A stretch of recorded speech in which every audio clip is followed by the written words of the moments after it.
Noong pong Sabado, ako ay nagsalita sa Ilocos Sur and I shared this message on the model of the Macedonian believers. The Macedonian believers' model of Christian life. It is one thing to be a Christian, but it is another thing to be a model Christian. Because the link or the difference, the missing word between a Christian and a model Christian is the word transform. You cannot be a model Christian if you're not transformed. Ang ibig sabihin ng transform ay binago. Until you are changed and you are transformed, pag hindi nangyari yan, you can never be a model Christian. Now, there are 3 transformations that can happen in your life. Pakinggan nyo ha? 3 transformations that can happen in your life. Number 1 is natural transformation. Natural transformation.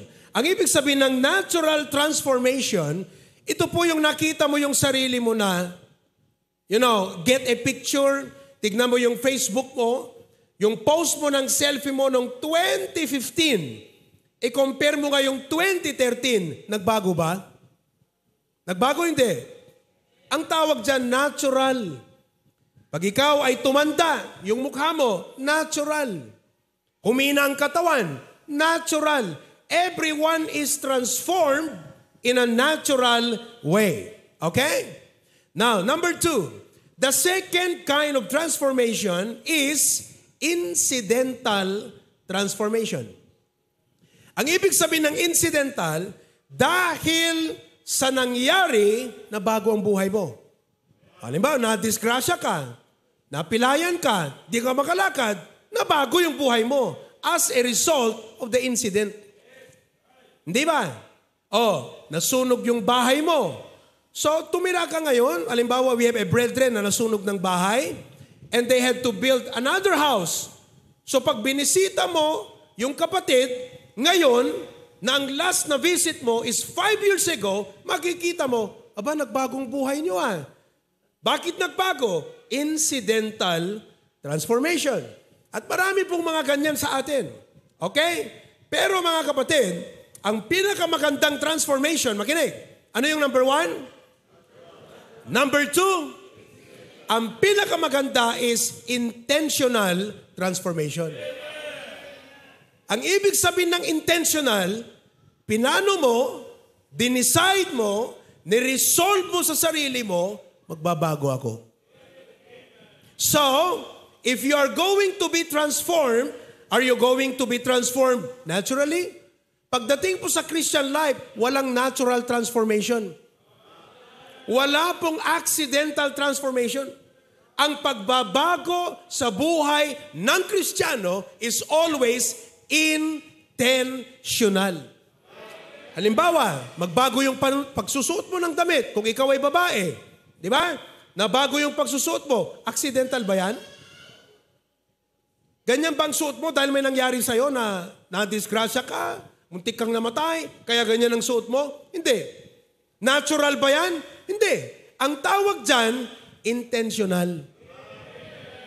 Na-realize mo ang tama, ang kaaya-aya sa Diyos at ayon sa kanyang salita at sinabi mo, I am going to conform myself sa sinabi ng Panginoon at dahil sinunod mo intentionally ang sinabi ng Diyos, kaya ka nabago. Ang tawag dyan, intentional transformation.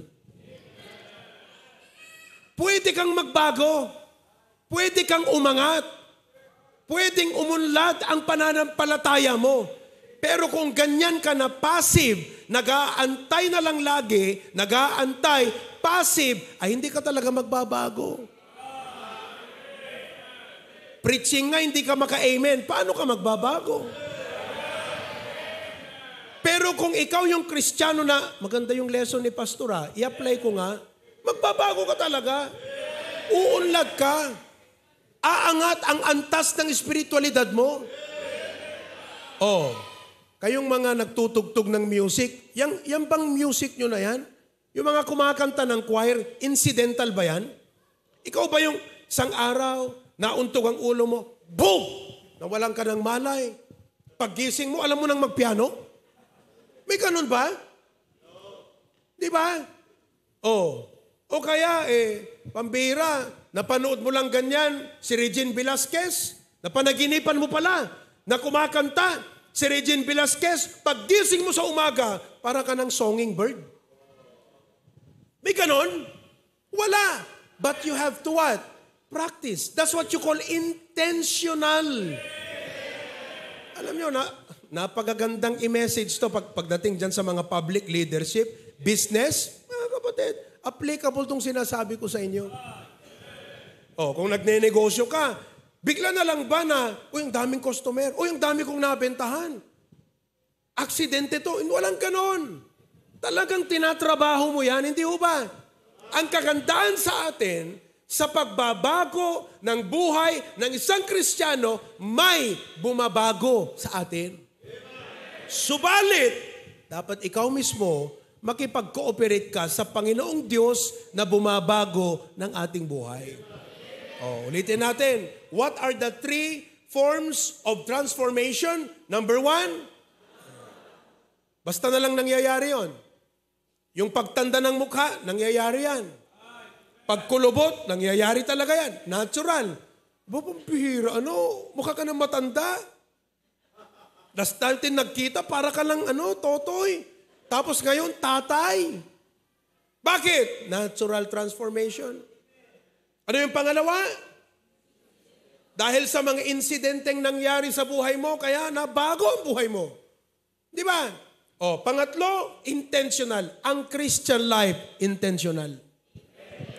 Kaya mga believers na ito, hindi po sila ay mga believers na tamad, hindi po sila ay mga believers na passive, hindi po sila nagtatanga-tangahan, kundi ang mga believers na yan, mga kapatid, ay intentional. May puso, may commitment, may desisyon, may resolve sa kanilang buhay. Yan po ang buhay ng mga Macedonian believers. Tataka ka, tagal-tagal mo ng Kristiyano, hindi ka pa rin lumalago. Bakit? Nag-aantay ka ng natural na pagbabago. Nag-aantay ka ng insidente. Huwag mo nang antayin yon. Be intentional.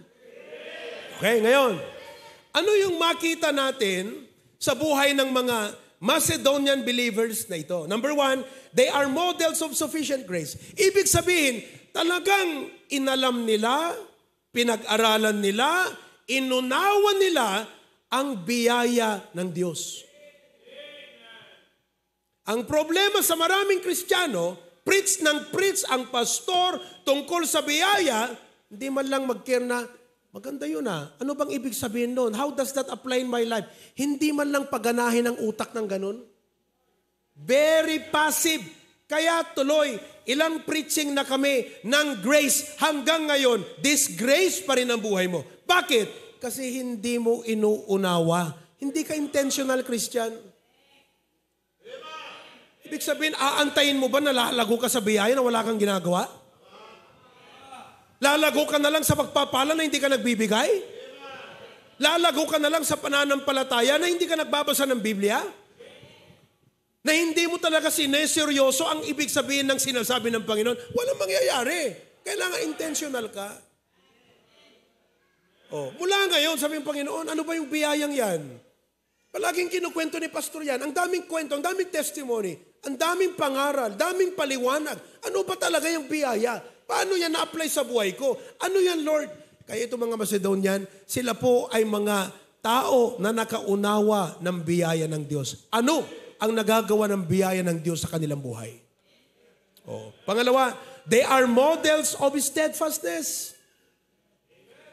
Sila po yung mga Kristiyano na na-appreciate nila ang kahalagahan ng pananampalataya pagdating sa problema. Alam niyo, ang mahalaga po sa problema, hindi lang solusyon. Ang mahalaga sa pangangailangan ay hindi lang provisyon. Ang mahalaga pag may sakit ay hindi lang kagalingan. Ang mahalaga, pananampalataya. Alam nila pahalagahan. Because there are times na pag may problema, ang iniisip natin, solusyon. Hindi. Ang Panginoon, tinatry ka pala. Test of faith. Test of faith pala yon. So these are people who have displayed the kind of faith that Christians should have in times of adversity. Modelo. Pangatlo, they are also models. Ano yung natutunan natin? Of sacrificial giving. Ibig sabihin, hindi po sila madamot. Namagamanta ka abay mo, hindi ka ba madamot? Pahingi naman Naalala ko mga kapatid, si Pedro, bumili ng napakalawak na lupain, ektarya. Tinamnan niya ito ng mangga, ng saging, ng rambutan. Tinamnan niya ng mais, mga prutas na sari-sari, parang bahay kubong kinalabasan. Kapatid, after several years, bubunga na, bumisita si Juan. Bumisita si Juan. Di si Juan tamad ibang Juan to. Sabi niyang ganyan, Pedro, pahingi naman ng mangga. Pahingi naman ng mga mais mo. Sabing ganyan ni Juan. Sabing ganyan ni Pedro, pahingi. Nasaan ka nung nagtatanim ako? Nasaan ka nung nauulanan ako? Nasaan ka nung nahihirapan ako? Nasaan ka nung pinapalaki ko ito? Tapos ngayon, pahingi. Nasaan ka nun? Sumagot si Juan. Sabi niya, Pedro, pasensya na. Nasa bilangguan kasi ako nun. Sabing ganyan ni Pedro, bakit naman ka nabilanggo? Sabi ni Juan, pinapatay ko kasi yung mga madamot. Bigla sabi ni Pedro, sige, asya, ganun ba? Sige, kunin mo ng lahat ng gusto mo dyan. Mga kapatid, may pumapatay pala ng madamot. Kaya ikaw na Kristiyano, huwag kang kuripot. Baka dyan kukunin ng Panginoon ang buhay mo sa kakuriputan mo. Diba? Mga kapatid, matulad kayo kay Pedro.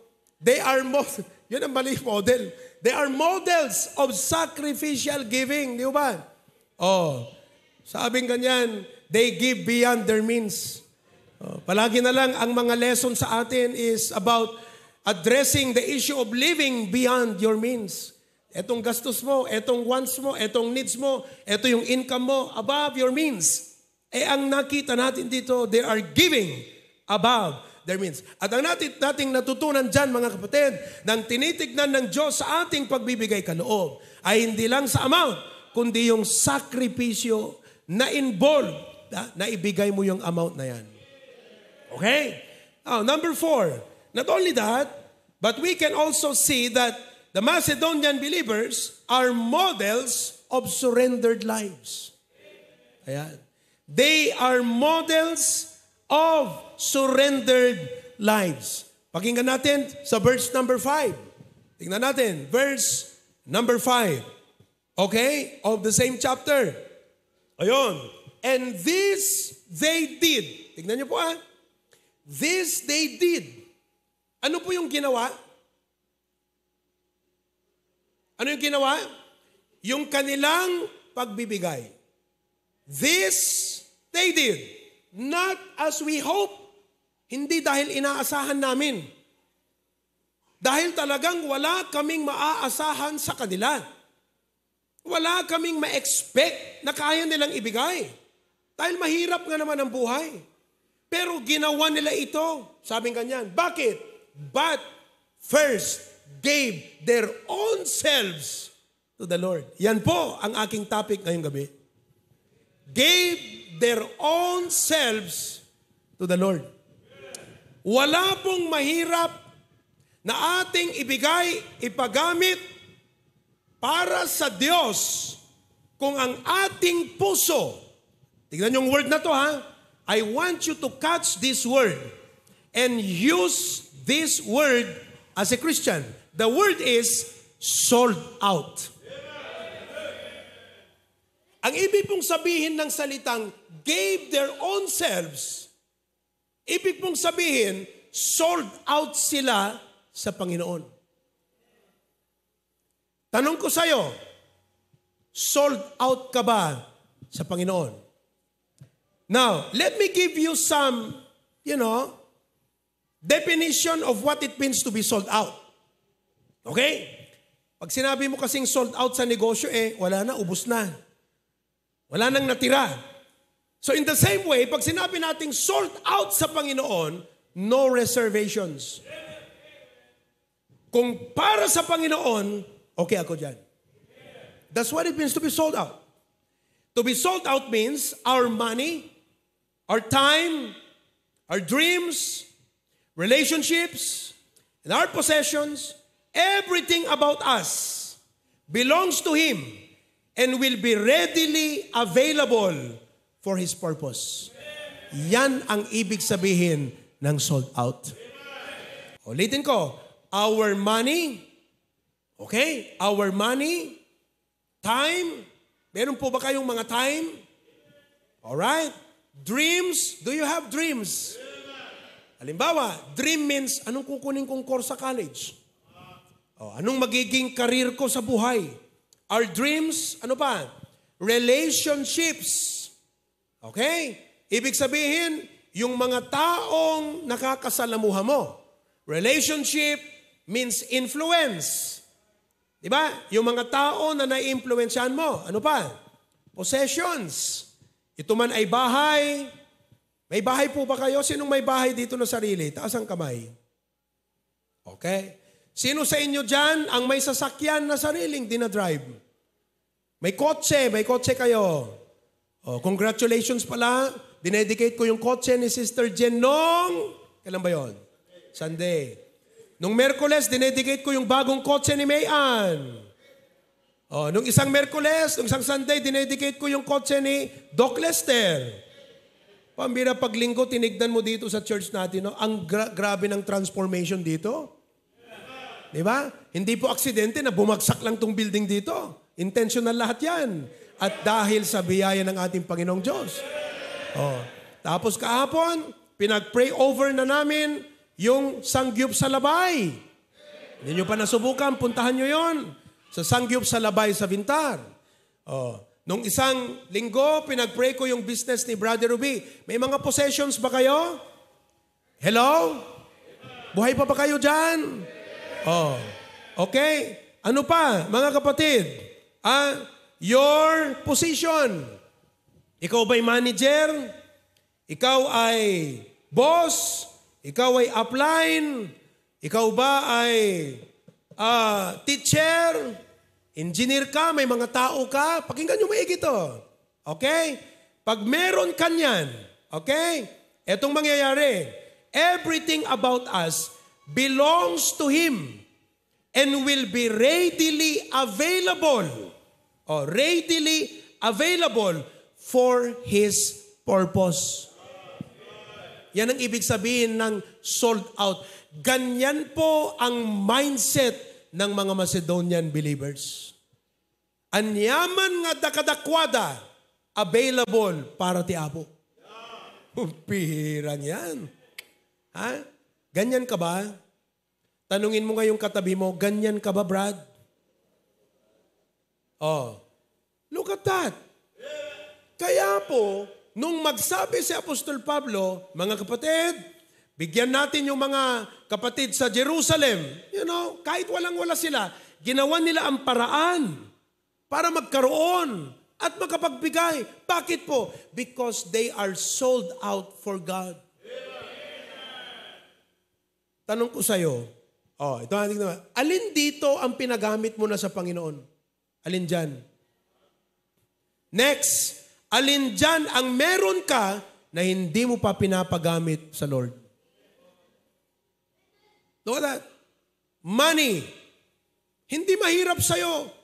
Kung para sa ministry ng Panginoon, kahit lahat ibigay mo yan Are you with me? Naalala ko nung 2017, pambira. Sabi ko, Lord, may bibili lang ng Fortuner na to. Mayroon akong sasakyan ng Fortuner. Gasolina ang engine. May bibili lang sa Fortuner na to, Lord. ibibigay ko na first fruit ko sa iyo yan. Pero sa isip-isip ko, sino naman ang bibili? Kasi di ba sa atin dito, ang mahal ng gasolina. Tapos ang engine yan po, 2.8. Ikumpara mo sa Fortuner na diesel, dobleng gastos mo dyan. Gas nga eh. Gas. Gastos. Kaya sino pa naman bibili nun? Pero sinabi ko, Lord, may bibili dyan, bibigay ko lahat. Aba, may tumawad ng 500,000, bibilhin niya daw ng 500,000. Sabi ko, Lord, pambira. Hindi ka nagbibiro, Lord. Hindi rin ako nagbibiro. Binigay ko. At nung binigay sa akin yung pera, binigay ko lahat yan sa Panginoon. If you're sold out for God, ibig sabihin, may trust ka sa Kanya, kaya niyang palitan yon. May pagmamahal ka sa Kanya na wala kang reservation. I mean, ang nakakahiya kung minsan sa harapan ng Diyos kaya mong ilibre yung mga kaibigan mo, gagasta ka ng 3,000, 4,000, ang first fruit mo 1,000. Hira naman, oh. Kanino ka sold out? Diba? Kanino ka sold out? Pag sold out ka sa Panginoon, walang limit. Kaya nga mga kapatid ginawan nila ng paraan beyond their means. Bakit? Sold out Naintindihan niyo po ba yun? Ngayon, nung time na yon, binigay ko na sa Panginoon. Wala na akong sasakyan. Oo. Sakto naman, bumili ng church. Bumili tayo ng Kia na Jeep na diesel. Di ba? Binili natin yan, 200,000 pesos. First time kong bumili ng sasakyan na diesel. Tuwang-tuwa ko. Anong ginawa ko? Pina-upholstery ko yan. Pina-aircon ko yan sa harap at doon sa kanyang katawan sa likod. Kako, ito na ang maging service ng church, personal service ko na rin na pastor. Tuwang-tuwa kami, nag-drive ako. Sama ko yung aking family, visitation kami, punta kami sa Lawag, punta kami sa mga lugar. After 1 month, na-confine si Kirk at Catherine. Allergy. Dahil po, pumapasok yung usok sa loob. Air condition yon. Amoy na amoy mo yung usok. Nagka-asma, na ospital. Then sabi ko, Lord, alam mo Lord, nung binenta ko yung Fortuner, para ibigay kong first fruit sa'yo, wala sa isip ko na papalitan mo yun. Hindi ako nag-expect sa'yo, Lord. Although sa aking pagkatao, may expectation ako, pero dinedma ko yan. Ang aking punto lang, Lord, ay ganito. Hindi ako magbigay para palitan mo. Magbibigay ako kahit hindi mo palitan dahil mahal kita, Lord. Pero ngayon, Lord, tignan mo naman, na-hospital na si Kirk at si Catherine. Baka naman, Lord. Hindi pa uso yung baka naman nung araw. Wala pa yun. To cut the story short, kakatuwa. Nandun po kayo nung pinag-pray natin yung bagong MUX ni Pastor Provin. Alala niyo yan? At ang napakasarap na kwento niyan, mula noon hanggang ngayon, hanggang nung time na yon, hindi po kami nakaranas ng brand new. Hindi rin kami nakaranas ng second hand. Anong naranasan namin? Third hand, fourth hand. Naka5 tao na yung tricycle na yan, bago nakarating sa amin yan. For the first time, naka-brand new. Nakakatuwa. Amen? But what is my point here? Whatever, when God requires it, wala kang excuse, wala kang question. Kung ang udyok ng banal na Espiritu sa'yo, benta mo yung lote mo, bigay mo sa akin, gagawin mo yon. In fact, ginawa ko rin yan. Yan ang sold out. Ganyan ka ba ka sold out? Be careful at baka masyado kang dreamer, ambisyoso sa buhay mo na pag ang Diyos sabi niya, offer me your son, your only son, kakalabanin mo na ang Diyos. When God told to Abraham, offer me your son, your only son, hindi po niya kinalaban ng Diyos. Hindi siya nakipag-bargain sa Diyos. Alam niyo, minsan tayo, nakikipag-bargain pa Okay lang naman yon, walang problema. May mga time na talagang pag nagbigay tayo, pag nag-commit tayo, may bargain tayo sa Diyos, di ba? Pero si Abraham, walang bargain. Hindi niya sinabi, Lord, o sige, susunod ako sa'yo, pero. Minsan ganun tayo, di ba? Pero si Abraham, wala pong pero. Wala pong what if. Walang bargain. Basta siya sold out. Ibig sabihin, naniniwala na kung anong gusto ng Diyos, bahala siya kung anong gagawin niya dyan. Basta gagawin ko yung pinagagawa niya sa akin. So what did Abraham do? Kinuha niya yung kanyang anak. Punta sila doon sa Mount Moriah. And when he was about to actually slaughter his son, pinigilan siya ng Diyos at sabi niya, Abraham, you've passed the test. You are sold out to me. Susubukin ka rin ng Panginoon. Bagong sweldo mo, unang sweldo mo, sabi ng Panginoon, bigay mo yan sa akin. Alam mo gagawin mo pagka minsan? Sabi mo, Lord, pambihira naman, ang tagal kong inantay ang trabahong ito, unang sweldo, kukunin mo, Lord. Ito ang aking katwiran dyan. Pakinggan mo ang katwiran na to. Ang tagal-tagal mo ngang inantay Hindi mo kayang makantay ng isang buwan? Tiniis mo yung napakatagal na wala kang ganyang sweldo, yung isang buwan lang, hindi mo kayang tiisin na wala kang sweldo para ibigay mo muna sa Lord. First fruit. Hindi ba? Pero kung hindi ka sold out, hindi mo magagawa. Tignan nyo si missionary. Di ba? Kung hindi sila sold out mag-asawa, ba't pupunta sa Vietnam? Dumating nga daw ang time kukwentuhan kami nandun na sila sa Vietnam may problema. Karon sila ng mga staff doon na may problema. Ang sabi ni Missionary James, uwi na tayo sa Pilipinas. In-encourage siya ng misis niya. Kaya kayong mga misis, marunong kayong mag-encourage pag discourage ang husband niyo. Amen ba? In-encourage. Nagkaroon ng lakas ng loob. Anong nangyari? Nanatili sila sa Vietnam. Kinalimutan ng pangarap. Pwede naman. Mayroong ang nag-offer. Tingnan nyo May nag-offer. Thailand. And we are going to visit that pastor in February hopefully. Gusto niya akong makapellowship He wants to learn from us. I hope he's watching right now. Pastor, magandang gabi sa'yo.